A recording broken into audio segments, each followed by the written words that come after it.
Witamy wszystkich na kanale Humanista na Emigracji. Dzisiaj, zgodnie z prośbą pierwszego komentującego, zajmować się będziemy umysłem Zen, umysłem początkującego, autorstwa Shunryu Suzuki.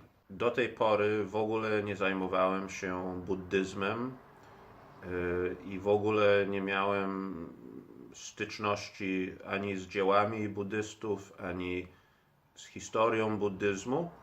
Można by powiedzieć, że moja, w cudzysłowie, wiedza na temat buddyzmu sprowadzała się do obrazu powszechnie dostępnego w świecie zachodnim. Książka ta to jest moje pierwsze zetknięcie z buddyzmem i dwie rzeczy. Po pierwsze to mam nadzieję, bo tak myślałem nad tym, czym może być ten odcinek w sensie pewnym, bo rzeczą niepewną w tym odcinku to są wszystkie słowa, jakie mam do wypowiedzenia na temat tej książki i na temat buddyzmu, jako że zupełnie się nie znam. Nawet nie śmiem powiedzieć, że mam umysł początkujący. Ale ten odcinek może przynajmniej być, i mam nadzieję, że przynajmniej będzie, przykładem na to, w jaki sposób mamy wyjść na spotkanie z czymś nam zupełnie obcym. Bo każdy jako czytelnik, jako myślący podchodzi do rzeczy obcej, a szczególnie jeżeli jest obca w takim bardzo dosłownym sensie, że z innej zupełnie kultury, z innej części świata, z pewnym bagażem swoich doświadczeń, przemyśleń, wierzeń. I mam nadzieję, że nawet jeżeli nie najmądrzejsze komentarze, nie najmądrzejsze wnioski, czy nie najcelniejsze zrozumienie buddyzmu wykaże w tym odcinku, to przynajmniej pozostawię tutaj taki przykład, jak odpowiedzialnie podchodzić do czegoś obcego. I rzeczywiście Należałoby tutaj zaznaczyć, że mądrości nie ma. właśnie, należałoby tutaj zaznaczyć, że mądrości nie ma. Należałoby, bo siłą rzeczy i tu należałoby też nie udawać, że mamy jakąś inną mądrość niż ta w bagażniku naszych doświadczeń. Więc od razu siłą rzeczy sięgam po Sokratesa powiedzenia, że wiem, że nic nie wiem, i w tym wypadku, w wypadku tego odcinka, rzeczywiście wiem, że nic nie wiem. To będą takie pierwsze wrażenia, bo myślę, że nie stać mnie na niczego więcej. I zacznę od praktyki, od formy praktyki, od siedzenia. Od razu na wstępie bardzo pozytywne wrażenie zrobiło na mnie nauka Suzuki dotycząca tego, jak ważna jest praktyka i to prawidłowa forma tej praktyki w buddyzmie. Dlaczego o tym mówię? Dlatego, że wydaje mi się, że w świecie religii mi bliższych, czy też znanych, doszło do takiego zjawiska, że forma liturgiczna staje się coraz mniej ważna, coraz mniej przestrzegana i w pewnym sensie coraz bardziej otwarta na kaprys. I tutaj w umyśle Zen Suzuki bardzo wyraźnie dał do zrozumienia, że ktoś, kto chciałby na przykład przyjąć wszystkie prawdy buddyzmu lub też bardzo się buddyzmem interesuje, pasjonuje, widzi w nim wiele mądrości, zgadza się z wieloma rzeczami, chciałby wejść na tą drogę, ale niekoniecznie chciałby siedzieć tak jak należy, no to nie wejdzie na tą drogę. To mi się bardzo spodobało, dlatego że rzeczywiście, jeżeli mówimy o religii, to religia, znaczenie nawet samego tego słowa, związane jest z rytuałem i oczywiście w pełni racjonalny umysł nie widzisz sensu w rytuałach, natomiast wydaje mi się, że w każdej religii uznawane jest tajemnica i niemożliwość dotarcia do jakiejś głębszej mądrości czy oświecenia. Takie słowo pada w tej książce, oświecenie. Wielokrotnie zresztą. Tak, wielokrotnie. Bez praktykowania prawidłowej formy.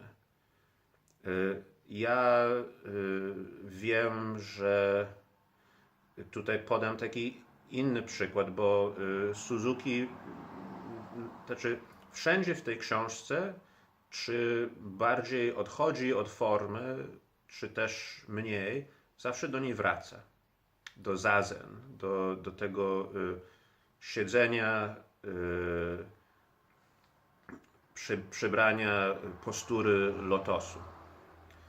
I mi się przypomina, że bardzo często wśród osób niewierzących, mówię w tej chwili o Zachodzie, o zachodnim świecie, zachodniej cywilizacji, padają często słowa takie, że w pełni się zgadzam i utożsamiam z nauką na przykład Chrystusa, że należy miłować bliźniego i należy tutaj być dobrym i w ogóle nie kłamać, nie zabijać, ale nie trzeba... Ale nie wierzę w boską naturę Chrystusa. Tak, czyli... Traktuję go jako człowieka mędrca.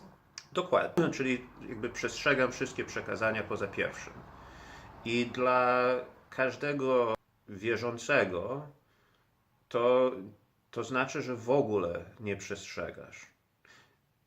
Może rzeczywiście jesteś dobrym człowiekiem, ale nie przestrzegasz. To znaczy nie osiągasz tej cnoty czy mądrości. Ja tutaj nie będę to zamieniał, ten odcinek nie mam zamiaru zamieniać w dyskurs na temat chrześcijaństwa, ale wierzący chrześcijanin powie ci, że jak będziesz przestrzegał wszystkie przekazania poza pierwszym, to niczego nie osiągniesz. I tutaj jest coś podobnego w tej książce i to budzi mój szacunek, że Suzuki daje do zrozumienia, że jak nie będziesz praktykował prawidłową formę siedzenia, to niczego nie osiągniesz. Czyli to jest takie trochę wszystko albo nic. I to jest charakterystyka zresztą poważnej religii, to znaczy trochę nas to drażni, szczególnie tak mi się wydaje, że w naszym świecie chcielibyśmy mieć ciasteczko i go zjeść za jednym razem i dlatego w ogóle religia jest tematem, delikatnie rzecz biorąc, niebezpiecznym do podjęcia, bo religia, każda poważna religia nieco stawia człowieka przed zupełnie niechcianym wyborem wszystko albo nic. Zmusza do wysiłku i tutaj zresztą też mamy w tej książce takie zdanie, że wysiłek to jest ulepszanie siebie. Przez wysiłek dążymy do ulepszania samego siebie, czyli dążenia właśnie do tej idealnej postawy w tym siedzeniu. Co ciekawe, idealność tej postawy jest możliwa dopiero wtedy, kiedy przestajemy o tym myśleć, tak? To też tam... Tak, i tutaj to oddychanie. No i może właśnie, a propos, może przejdźmy trochę do tej postawy, bo oczywiście nie będę tutaj porównywał tej postawy do modlitwy czy różnych części liturgii, tylko porównam ją, autentycznie mi to porównanie właściwie nasuwało się natychmiast czytając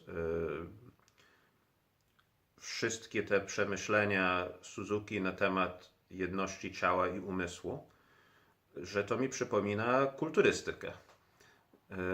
W takim sensie, że w kulturystyce rzeczywiście, znaczy dążymy do czegoś, co w kulturystyce nazywa się połączeniem mięśni z mózgiem.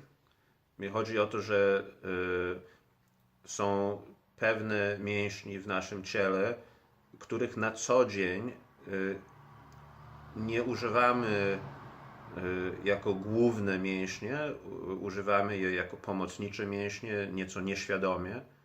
A jeżeli chcemy budować wszystkie mięśnie, no to musimy pracować nad... I są różne ćwiczenia pracy nad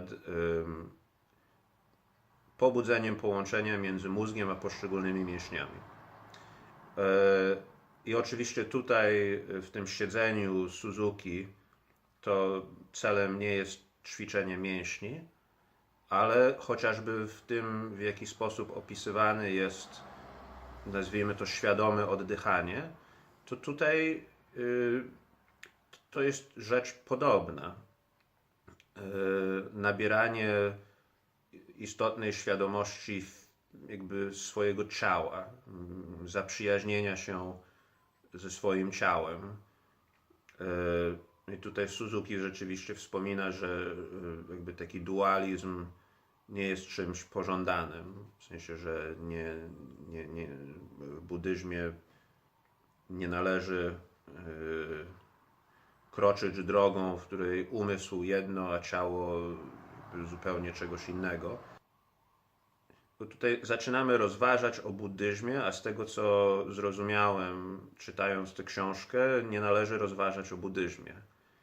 To znaczy nie tędy droga. I w pewnym sensie już żeśmy z punktu widzenia... Tak, i tutaj mamy też takie zdanie w tej książce, gdzie autor mówi o sobie.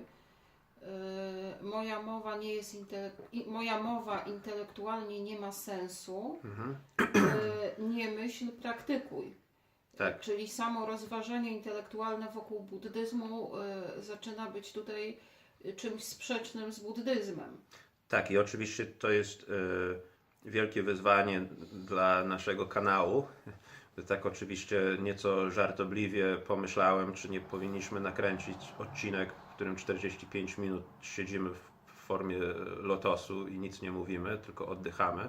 Ale właśnie dlatego, że nie będziemy udawali, bo to jest, myślę, że jakby punkt pierwszy we wszystkim, co człowiek robi, to jest, znaczy jeżeli mówimy o nauce, to nie symulować, nie udawać.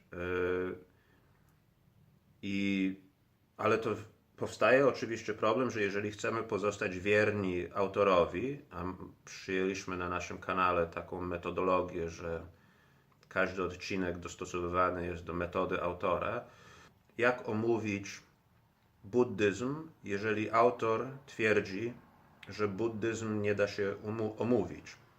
Wydaje mi się, że dobrym punktem wyjścia z tego dylematu jest zadawanie sobie pytanie, skąd bierze się to, co wydaje się być pewnym rozczarowaniem intelektem i rozumem w buddyzmie. Bo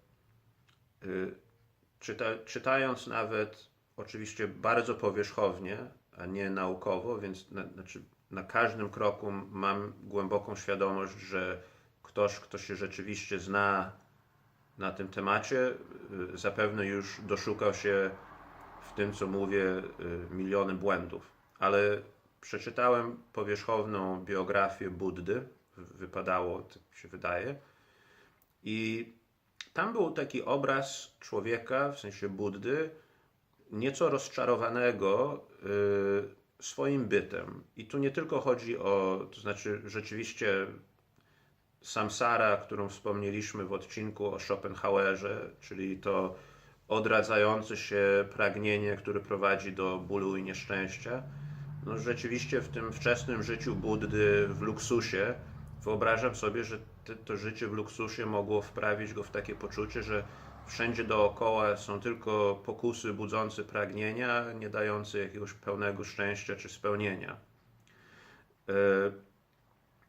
I możliwe, że jednym z tych pokus, bo to zresztą też było wspomniane, że jakby rozpoczynając swoje poszukiwania prawdy czy oświecenia, podążał różnymi ścieżkami. Podejrzewam, że odpowiednikami filozofii, to znaczy mędrców różnych, szukał tej mądrości, szukał tego oświecenia i był nieusatysfakcjonowany czymkolwiek. Żadna z tych rzeczy nie... Dopiero pod drzewem, siedząc, jakby ta pierwsza praktyka dała rezultat.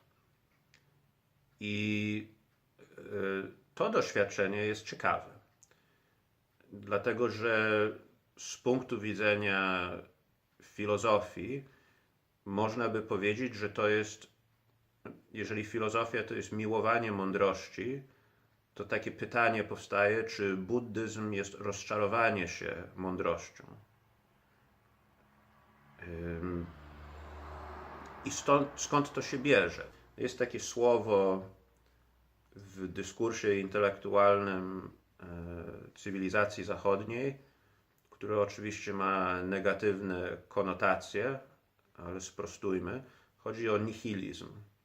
Nihilizm potocznie używany jest oczywiście czymś złym, bo zakłada, że ktoś w nic nie wierzy, jest obojętny na innych ludzi, a oczywiście jeżeli w nic się nie wierzy, to się nie wierzy w dobro, a to z definicji znaczy, że jest się złym. Ale i oczywiście ja tutaj nie zaprzeczam, że ta forma nihilizmu szczególnie w życiu politycznym występuje, ale bardziej przemyślana forma nihilizmu jest w pewnym sensie rozczarowaniem mądrością. I tutaj jakby widać to poniekąd u Schopenhauera i widać to szczególnie u Nietzsche. I w ogóle we współczesnej filozofii, która doszła do ściany. No tak, tylko tu jest troszeczkę coś innego, bo jednak w buddyzmie, czy czytając słowa Buddy, czy czytając właśnie tutaj tę książkę,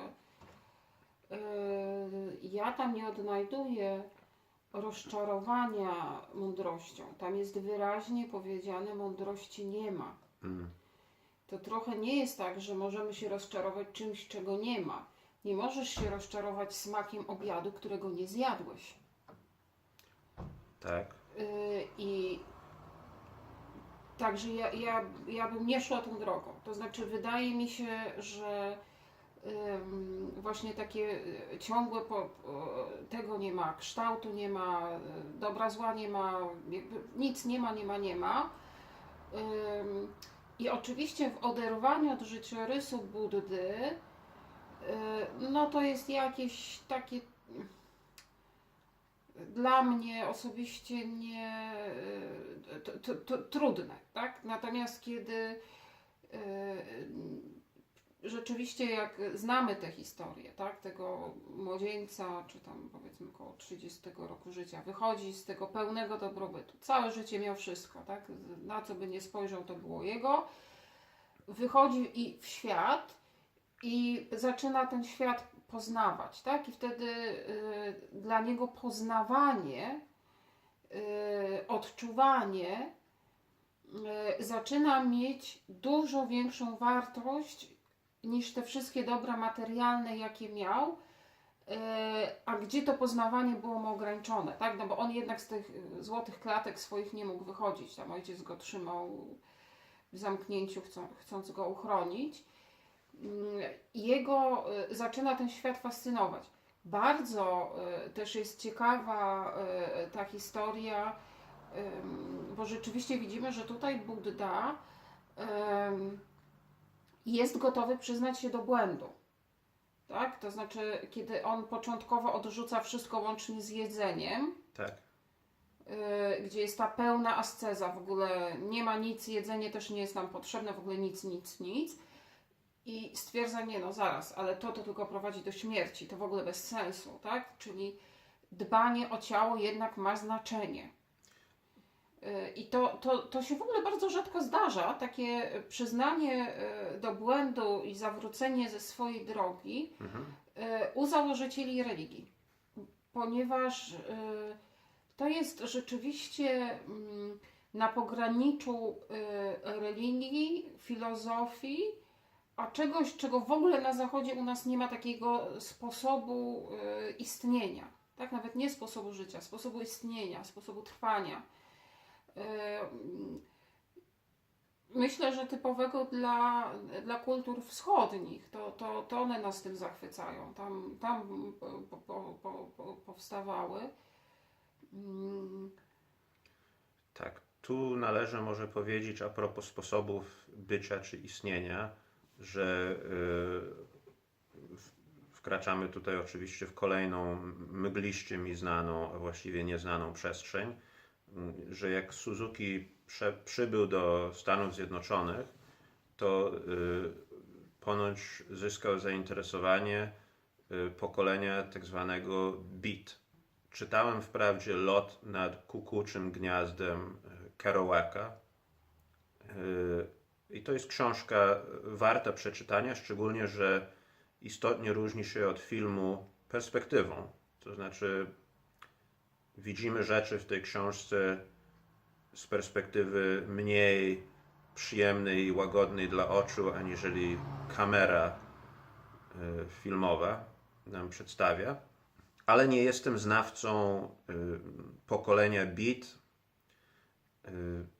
O ile mi wiadomo, to sam Kerouac, tłumacząc znaczenie tego słowa, bo słowo w ogóle po angielsku oznacza pobić czy bić, ale wspomniał, że chodzi o beaten down, czyli my byśmy po polsku powiedzieli zdołowane, pokolenie zdołowanych może.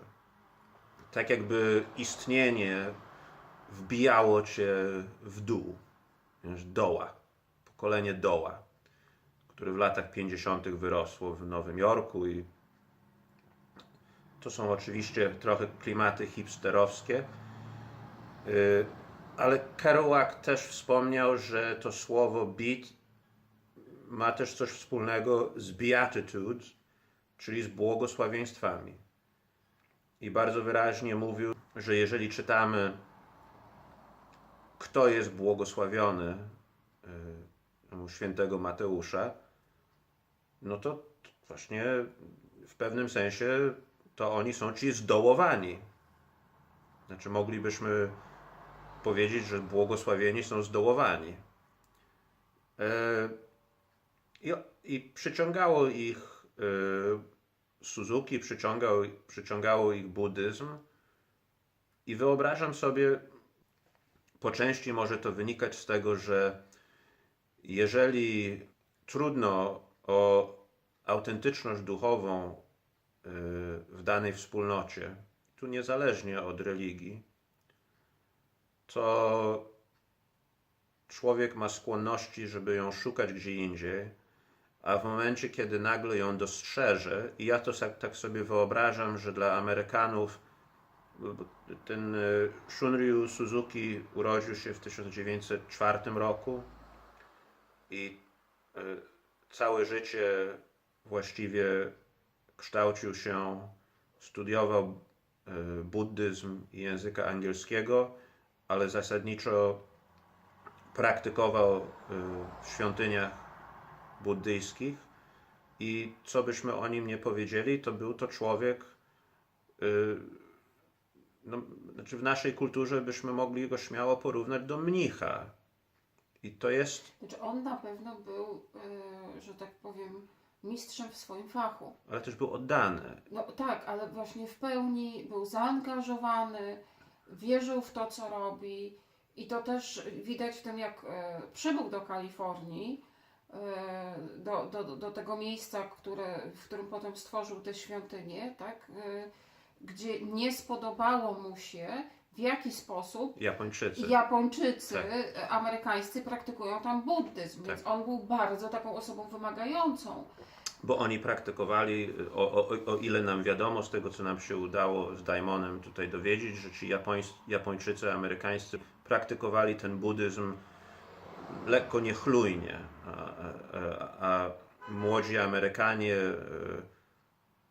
głodni autentyczności na widok prawdziwego mnicha buddyjskiego z Dalekiego Wschodu, lgnęli do takiego człowieka. Tak, i to jest też bardzo ważne, bo właśnie ten Suzuki to jest pierwszą szkołę buddyjską otwartą tak naprawdę na zachód otworzył, tak? Czyli ten buddyzm zachodni, można powiedzieć, rozpoczął się w Kalifornii. W pewnym sensie, tak. Tak, to było to miejsce, gdzie te praktyki można było bez ograniczeń językowych. No tak? i tutaj też jest inny wątek, który się pojawia, bo rzeczywiście z tego, co nam się udało dowiedzieć o Suzuki, to wśród jego wykładowców na uniwersytecie w Japonii był taki temat, na ile w ogóle buddyzm da się nawet nie przestrzepić, ile wytłumaczyć człowiekowi zachodniemu. I to jest takie szersze pytanie na temat spotkaniu się kultur, czy też spotkaniu się religii.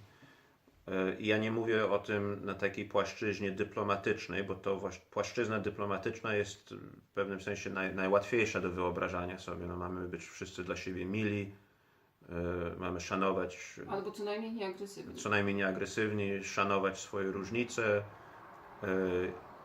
Natomiast tutaj chodzi o takie O poznanie, tak? I przypominam sobie taką dyskusję Richarda Dawkinsa, czyli to znanego biologa, który ostatnio w mediach od wielu lat zajmuje się dowodzeniem tezy ateizmu, z ojcem Coynem. Trzeba zaznaczyć, że on jako biolog parę błędów popełnił.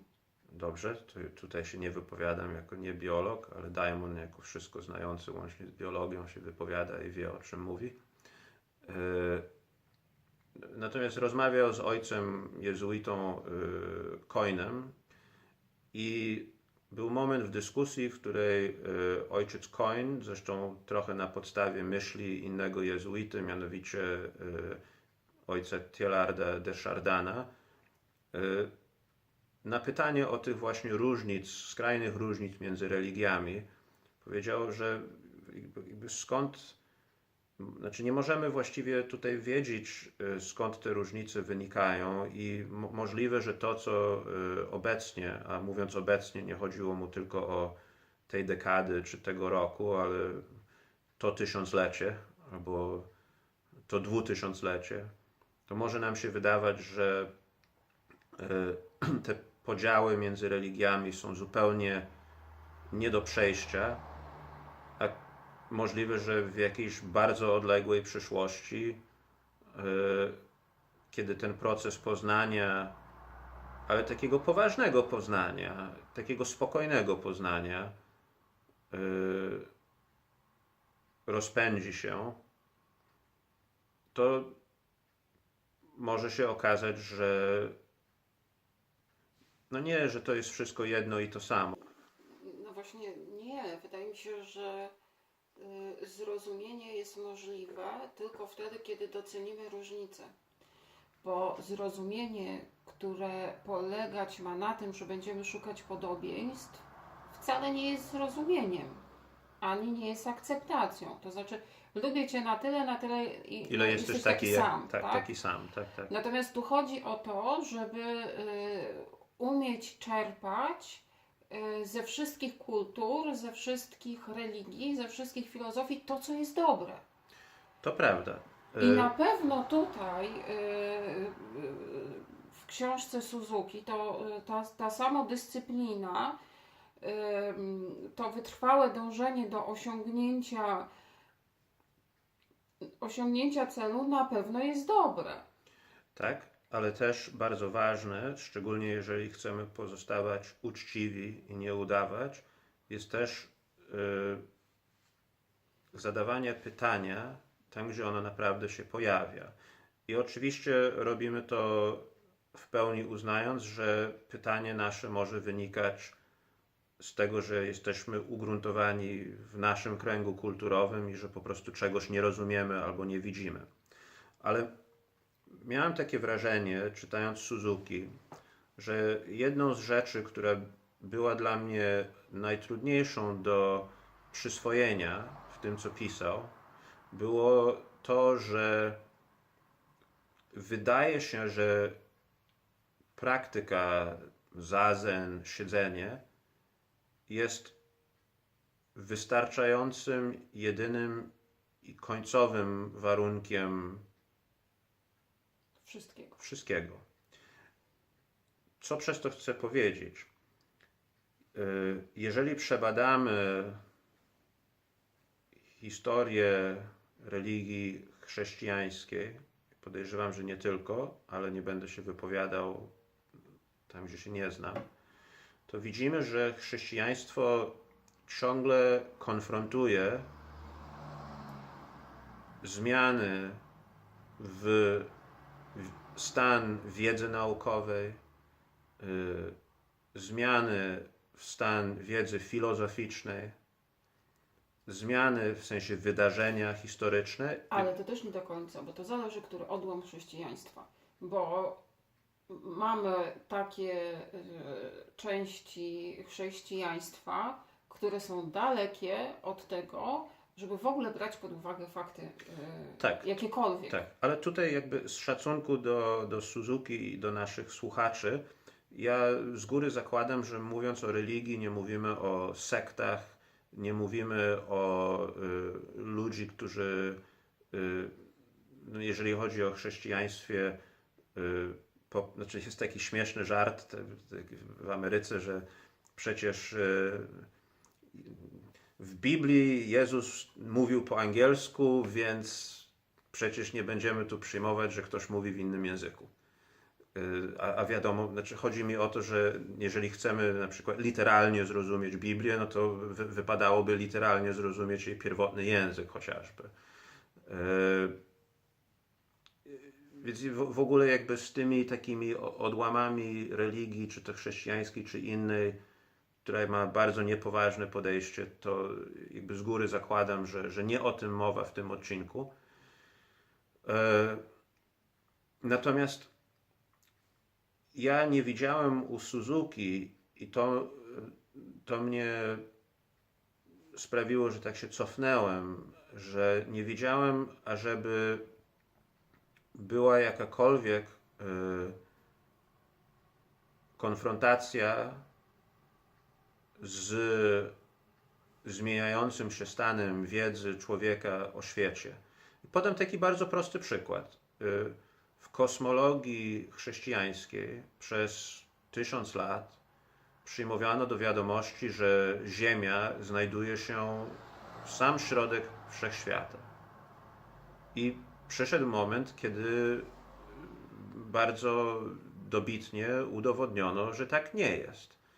I chrześcijaństwo między innymi dlatego, że nie siedzi w jednej drodze, tylko ma zdolność i tą zdolność miała od dawna. Ale mi się wydaje, że to porównanie jest w ogóle błędem poznawczym, dlatego Możliwe. że w chrześcijaństwie mądrość istnieje. Tutaj mamy jasny przekaz. Mądrości nie ma. Tak. Więc nie ma sensu się zajmować, czy Ziemia jest płaska, czy nie płaska, czy jaka by tam nie była ona, co za To różnica. prawda. Mądrości nie ma. To jest prawda. Dążenie do samodoskonalenia siebie. No i tutaj wracam właśnie do tego wątku nihilizmu, bo jest nawet tutaj rozdział, gdzie Suzuki rozprawia o tym, że należy wierzyć w nic. I znowu podkreślam, że nie używam tutaj ani tego pojęcia, ani nie wskazuję na ten rozdział, mając na myśli czegoś pejoratywnego. Znaczy bardzo, i to nie tylko ze względu na jakiś szacunek dla obcej religii, ale chociażby z bliższych mi powodów, mianowicie sam wiem, jak bardzo irytujące jest słyszeć na przykład, że nie warto czytać Nietzsche, bo Nietzsche to nihilista, albo nie warto czytać Heideggera, bo to wszystko nihilizm. Znaczy to jakby trzeba się trochę uspokoić, ale w tym spokoju można zadawać pytania. I to pytanie, jakie ja mam, to jest, mam wrażenie, że drogą zaproponowaną przez Suzuki to jest rzeczywiście droga odrzucenia mądrości. Nieważne, czy Ziemia jest płaska, czy taka, czy inna, tylko ważne jest, jak żeśmy skrzyżowali nogi i jak oddychamy. I ja widzę tutaj, znaczy nawet mam taki przebłysk, taką jasność, że to jest taki pewien doskonały sposób na bardzo spokojne przejście przez życie do śmierci. I wtedy rzeczywiście człowiek się staje taką jednością wraz z całym wszechświatem. Znaczy, tak jak rośliny wyrastają i umierają, tak człowiek wyrasta i ginie. I to jest taki powrót, znaczy naprawdę staje się człowiek częścią tej całości spokoju. I może to jest to oświecenie, ale czy to jest ludzkie? To znaczy, my rzeczywiście czy to jest życie? mamy tutaj instrukcję, jak osiągnąć spokój. Tak. I wynikałoby z tego, że ten spokój jest wartością nadrzędną. Ale z drugiej strony, jak sobie popatrzymy na historię świata, to większość dzieł, które nas zachwyca, w sensie literackim, plastycznym, rzeźby, malarstwo, powstały w wyniku czyjegoś niepokoju. No tak. Gdyby ci wszyscy artyści Siedzieli. tak, znaczy osiągnęli ten wewnętrzny pokój, wewnętrzny spokój, no to my nie mielibyśmy tego, Tak. co mamy. Ale z drugiej strony pytanie jest, czy nam to jest potrzebne. Znaczy, i tutaj jakby oddając szacunek Suzuki, to on oczywiście pisze, że No tutaj, stan, który osiągniemy poprzez zazen, stanie się stanem w naszej codzienności. Czyli rozumiem, że chodzi o to, że ten spokój przejdzie do naszego codziennego życia. tak, ale właśnie ta wielka różnica między cywilizacją zachodnią a tutaj buddyzmem jest ten brak dziedziczenia. I to nawet nie chodzi mi o majątek z ojca na syna, tylko no, my możemy popatrzeć na dzieła przodków. Może nam się to podobać albo nie, ale możemy ich zweryfikować ze swoim upodobaniem tych artystów. Natomiast założenie w buddyzmie jest takie, że nic po sobie nie zostawiasz. Kiedy No tak, tutaj mnisi tworzą te mandale, przepiękny skądinąd, tak? Wysypują tam przez ileś godzin czy dni, w zależności od okoliczności, precyzyjne wzorki tymi różnymi ziarnami piasku, tylko po to, z naszego punktu widzenia, tylko po to, żeby to zamieść. Bo Suzuki o tym pisze w dwóch instancjach. W pierwszej to cytuję któregoś z mistrzów, mówiąc, że należy zabić Buddę. Jeżeli czy taka idea, że sięgam po Buddę, to od razu należy zabić tą Buddę, po którą sięgam. A drugą, taką bardziej wprost, to pisze, że musimy spalić siebie i nie może nawet po nas zostać proch. I rzeczywiście no, w tym sensie jest to dążenie do nicości, która jest taka bardzo dobra książka. To znaczy tutaj niezależnie od tego, czy ktoś jest wierzący, niewierzący, to bardzo wybitnym znawcą religii jest Józef Ratzinger i napisał między innymi książkę Duch liturgii. To jest taki fragment, w którym on opisuje, jak teizm żydowski na tle religii istniejących dookoła Izraela oznaczał się ideą, iż Bóg jest wszystkim. A z kolei religie wschodu, buddyzm, oznaczał się ideą, że w pewnym sensie Bóg jest nicością. A chrześcijaństwo jest dosłownym skrzyżowaniem wschodu z zachodem. Czyli mamy... Tak, i mnie to nawet by się zgadzało, bo ja wiele z tych rzeczy, które u Suzuki są, uważam za co najmniej interesujące, część za bardzo ważne, ale czuję niedosyt. Czegoś mi brakuje i to mi przypomina to uczucie, kiedy ja tutaj z tej cywilizacji architektury zachodniej znalazłam się przed świątynią buddyjską. To się nazywa Dagoba albo Stupa. I tak, znajdujemy się na drugim końcu świata. Wiemy, że budowla ma kilkaset lat. Tutaj to nastawienie, właśnie tak, to pewnie jakaś fascynująca architektura. Tu się okazuje, że nie.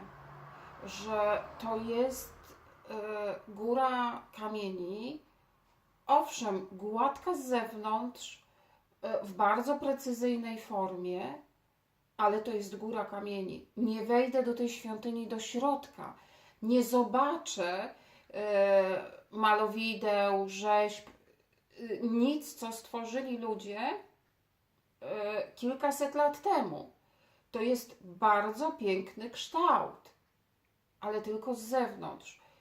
I rzeczywiście mam tam te 4 ołtarze na wszystkie 4 strony świata i patrzenie na ludzi przychodzących, modlących się wokół tej dagoby, składających kwiaty lotosu na tych ołtarzach kamiennych, to było bardzo piękne, ale taki wyraźny niedosyt. Tutaj wydaje mi się, że właśnie Suzuki może przyjść na ratunek, bo Suzuki w obliczu i tutaj w każdym odcinku będę się starał jednak oddawać cześć autorowi i też uargumentować zgodnie z myślą autora. I wydaje mi się, że Suzuki w tym wypadku by powiedział, ale po co ci zobaczyć czegoś pięknego w tej świątyni, kiedy na miejscu będąc mogłaś usiąść.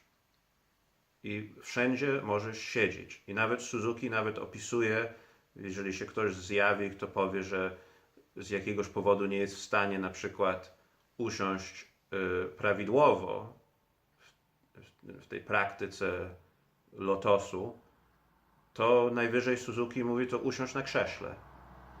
Znaczy jakby przybliż się do tej formy siedzenia tak jak najbardziej możesz. Bo ta świątynia jest w człowieku, który jest w pozycji siedzącej. To znaczy właśnie dlatego nic innego, tak by Suzuki chyba powiedział, że dlatego niczego innego nie potrzeba. I jeżeli ktoś mówi... Myślę, że on by nawet powiedział, że wszystko inne przeszkadza, bo No tutaj tak. też tak wiele razy podkreśla, siedź prosto, nie podpierając się o nic. Tak. Siedź prosto sam z siebie. Tak. I potem nawet jak czytasz na przykład, to znaczy tak, jak prowadzisz samochód, czy czytasz, to też to prawda. Inną rzecz, którą on mówił, która też zrobiła na mnie wrażenie bardzo pozytywne, to właśnie ta nauka, że nasze zmysły są bramami, przez które przechodzi świat. To znaczy właśnie ta idea, że człowiek jest jednością z wszechświatem, w takim sensie, że to, co jest po jednej stronie bramy i po drugiej, jest jedno i to samo. Tylko czasami brama jest otwarta, a czasami zamknięta.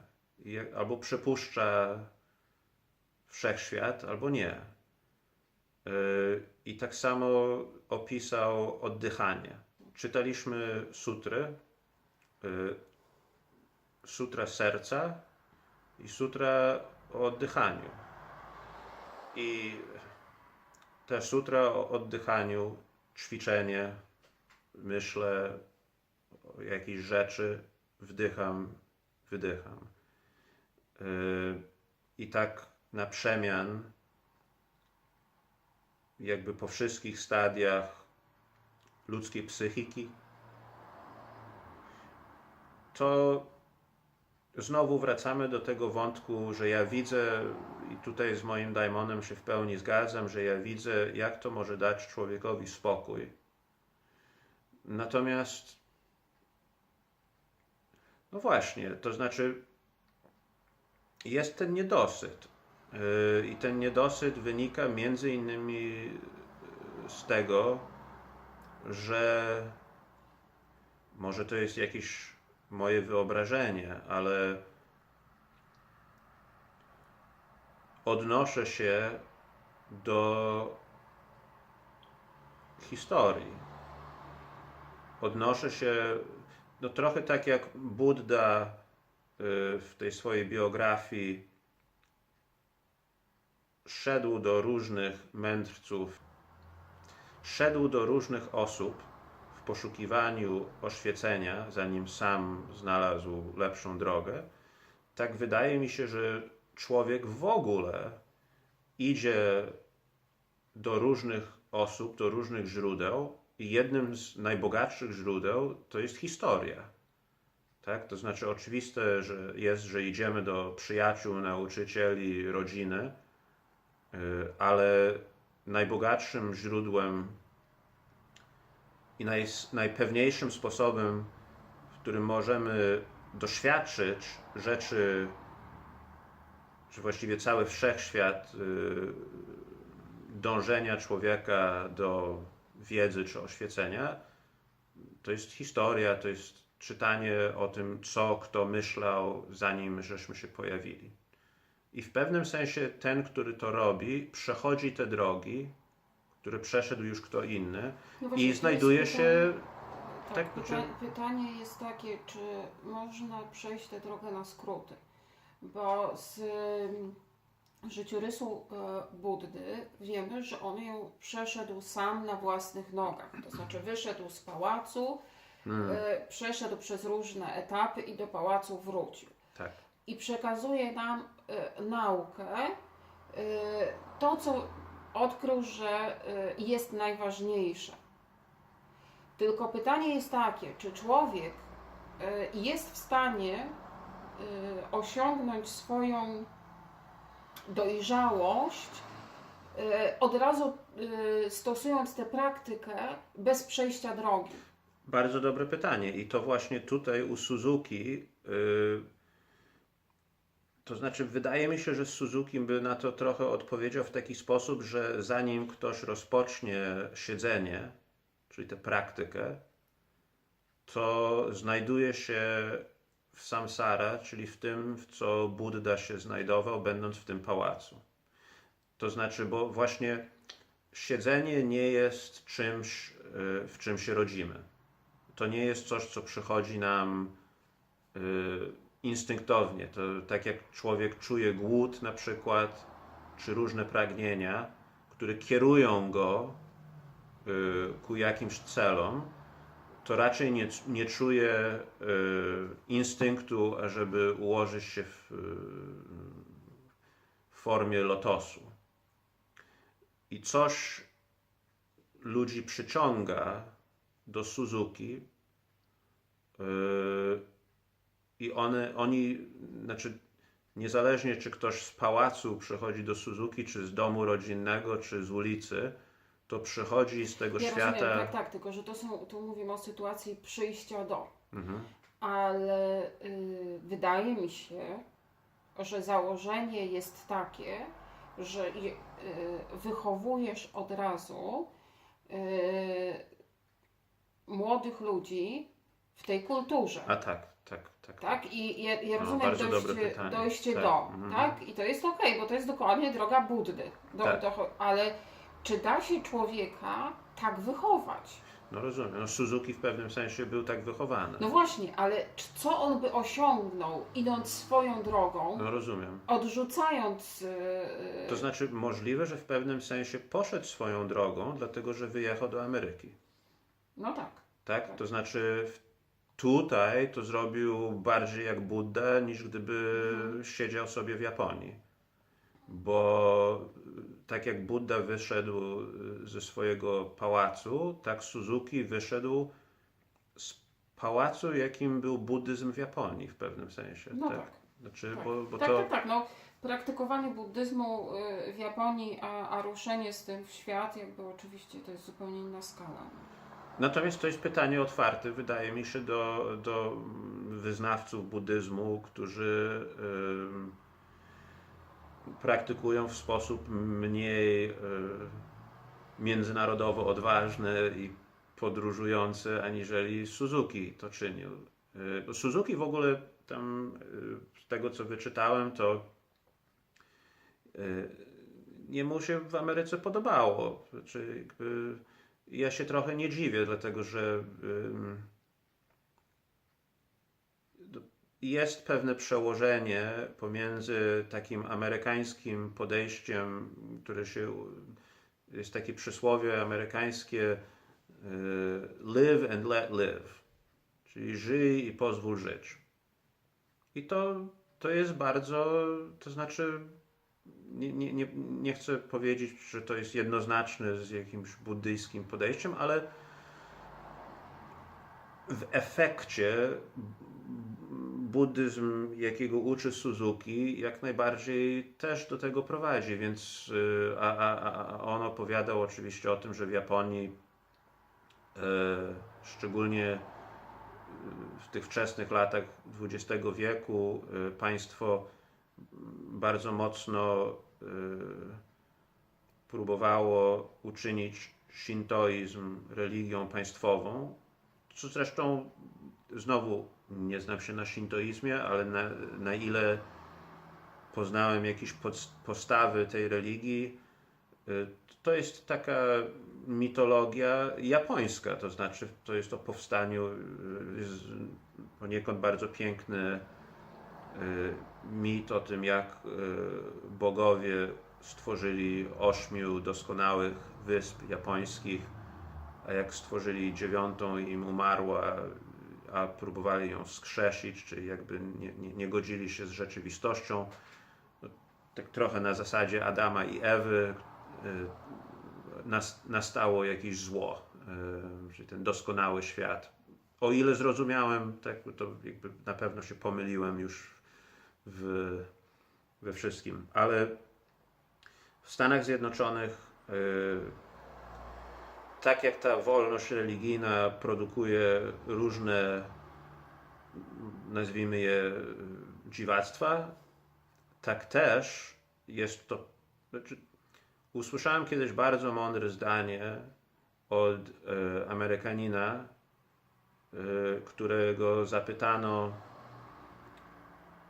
czy nie jest tak, że w tej wolności jest przyzwolenie na samo zło i że znaczy, nikt nie ma tutaj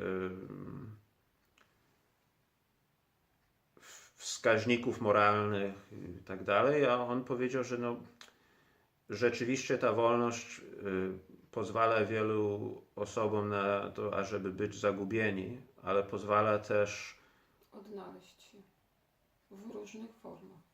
i nie zostać prześladowanym za to, że człowiek autentycznie próbuje się odnaleźć.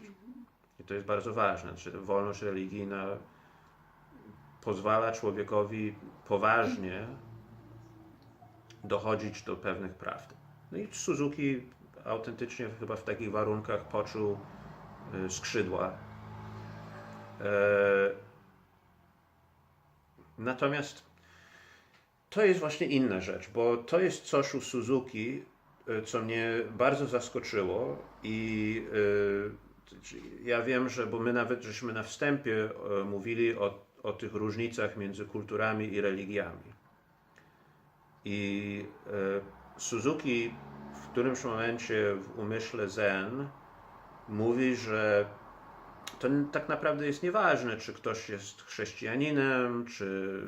Nieważne jakiej jesteś religii i czy w ogóle gdzieś w jakiejś religii jesteś. Tak, i nie musisz z niej w ogóle rezygnować. Musisz tylko siedzieć. Tak? I to jest taka postawa, która jest mocno odwrotna do tej... Dlatego to jest zjawisko unikatowe między filozofią a religią, a kulturą. tak? Bo jeżeli Suzuki mówi, nieważne jakiej jesteś religii, tylko siedź i trenuj, tak? Wkładaj wysiłek w ten rozwój swój, to ja nie wiem, czy my coś takiego odnajdziemy w jakiejkolwiek innej religii. Znaczy jedyne miejsce, i tutaj wychodzi ze mnie trochę Grek, ale ja wielokrotnie czytając Suzuki wracałem myślami do kulturystyki, dlatego że Kult ciała, ale tu sprawności ciała, tak, ale chodzi mi samodyscypliny nad ciałem. tak, dokładnie. I tak sobie W sensie nie szybkiego biegania i rzucania czymś daleko, tak? Tylko tak, jak pełnej najbardziej. władzy nad własnym ciałem. Tak, i żeby było jasne, to kulturystyka też nie w sensie konkurencji z kimś, poza konkurencję ze sobą. Tak? To znaczy, że w takiej autentycznej kulturystyce człowiek jest w konkurencji sam ze sobą. To nie jest, że ja dążę do tego, żeby być większy od Schwarzeneggera i wygrać jakieś prestiżowe nagrody, tylko do samodoskonalenia i do takiej harmonii ciała i umysłu. I rzeczywiście nawet tak jak Suzuki twierdzi, że ten zazen dający spokój i harmonię ciała z umysłem przekłada się na spokój w innych dziedzinach życia, tak ja doświadczam, że kulturystyka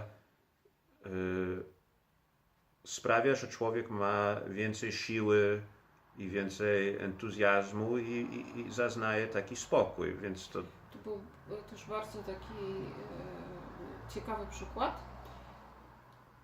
Chorujące dziecko, zatroskani rodzice. tak, Sytuacja myślę, że powszechnie znana, czyli cierpi ktoś nam bliski. Suzuki opisuje sytuację. Nie jesteś w stanie leżeć we własnym łóżku. No twoje łóżko jest wygodne jak było każdego innego dnia. Nie jesteś w stanie w nim uleżeć. Wychodzisz na dwór, nie działa, wszędzie jest niepokój. Usiądź. Usiądź w tym kwiecie lotosu, usiądź i znajdź w tym spokój. I rozumiem, że to może być taka technika radzenia sobie ze stresem, technika relaksacyjna, ważna, tak? To znaczy rzeczywiście mamy takie sytuacje, gdzie mamy taki kołowrót dookoła siebie i w sobie, że to usiądź. No weź i usiądź, skup się. Tak? rzeczywiście jak się czyta poszczególnych cytatów Suzukiego, czy też fragmenty poematów przytoczonych przez niego, od razu widać, że można z nich wyciągnąć albo jakąś mądrość, albo jakąś dobrą radę. Lecz możliwe, że właśnie błąd polega tu na tym bo człowiek chciałby, żeby to się składało w jakiś całokształt, a to się wszystko ciągle sprowadza do tego, że masz siedzieć. Bardzo dziękujemy za przygodę z umysłem początkującym Shunryu Suzuki. Mam nadzieję, że nasze przemyślenia były ciekawe, a nie tylko kalekie.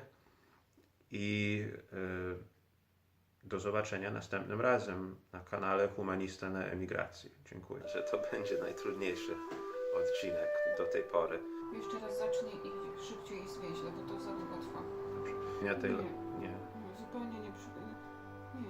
Nie. Husserl, o którym żeśmy jeszcze nie mówili. Kiedyś omówimy Husserla, bo on jest właściwie ojcem fenomenologii. To jest bardzo ważna postać. I on napisał traktat o kryzysie nauk ścisłych w Europie.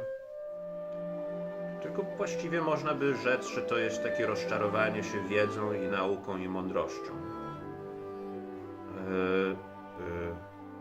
Lot nad... Jak? Lot nad kukułczą. lot nad kukułczem. Nie, to mów. To Lot nad kukułczym gniazdem. Masz tam jeszcze jakiś cytacik? Nie, to tak naprawdę, znaczy a propos cytatów, to jest, możemy powiedzieć o cytatach ogólnie. Dziękujemy, że wytrwaliście z nami. Mam nadzieję, że, znaczy ja mam takie wyobrażenie, że to był najtrudniejszy odcinek, jakiego do tej pory robiliśmy z Daimonem, dlatego że mówiąc... Ale lubimy wyzwania. Lubimy wyzwania, ale mówiąc po heideggerowsku, na pewno prośba, żeby omówić umysł Zen Shunryu Suzuki wyciągnął nam grunt spod nogami, tak? Więc,